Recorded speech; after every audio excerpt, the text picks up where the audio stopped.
Hello viewers, welcome to our Binodon Bichitra channel. 5 Bollywood heroine যারা বিয়ের আগেই হয়ে গিয়েছিলেন প্রেগন্যান্ট।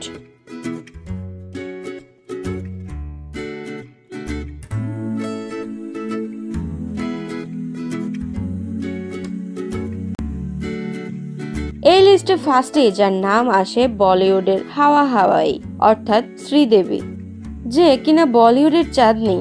তিনি প্রডিউসার বনি কাপুরকে বিয়ে করেছিলেন।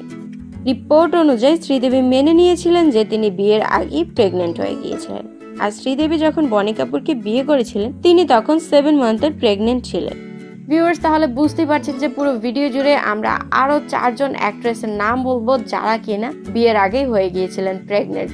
সো এই না জানা তথ্যগুলো জানতে হলে থাকতে হবে ভিডিওর এন্ড অবধি আমাদেরই সঙ্গে। আর যদি হয়ে থাকেন আমাদের চ্যানেলে আজকেই প্রথম, তাহলে এখনই সাবস্ক্রাইব করে নিন আর প্রেস করে দিন বেল আইকনটিতে, যাতে এই ধরনের এক্সাইটিং নিউজগুলো আপনি পেয়ে যান সবার আগে।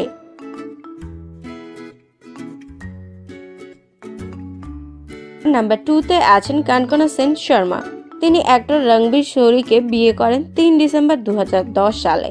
এই বিয়েটি একটি প্রাইভেট ফাংশনে হয়ে গিয়েছিল। বিয়ের আগেই তারা লং টাইম যাবত দুজনকে ডেট করছিলেন। আর সেখানে 15 মার্চ 2011 সালে দুজন একসাথে ছেলে হারুনের বাবা মা হন। অর্থাৎ 2010 ডিসেম্বরে বিয়ে আর 2011 মার্চে বেবি। কিন্তু 2015তে আবার তারা আলাদাও হয়ে যান।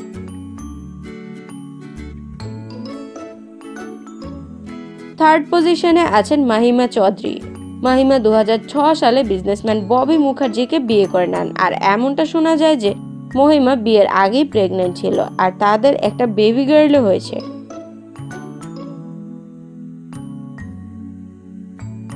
নাম্বার 4 পজিশনে আছেন অমৃতা। অমৃতা বিজনেসম্যান শাকিল তাকে বিয়ে করেছেন। আর শোনা গিয়েছে যে বিয়ের আগে তাদের রিলেশন ছিল, হঠাৎই তিনি প্রেগন্যান্ট হয়ে যান আর সেজন্যই হুট করে তারা বিয়ে করে নেন।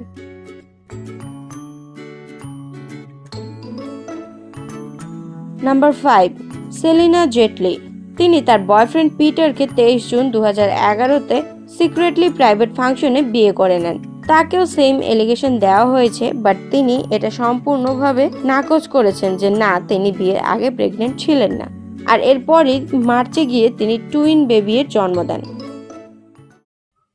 রুজবি অনলাইন শপিং দিচ্ছে আকর্ষণীয় মূল্যে বাজারের সবচেয়ে ভালো মানের পণ্য। অর্ডার করুন নিশ্চিন্তে। রুজবি শপিং, সেরা শপিং।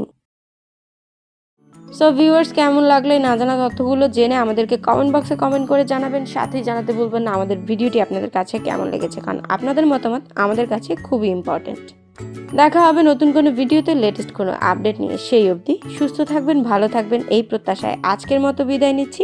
অনেক অনেক ধন্যবাদ ভিউয়ার্স এতক্ষণ আমাদের সঙ্গে থাকার জন্য। Tata, bye bye.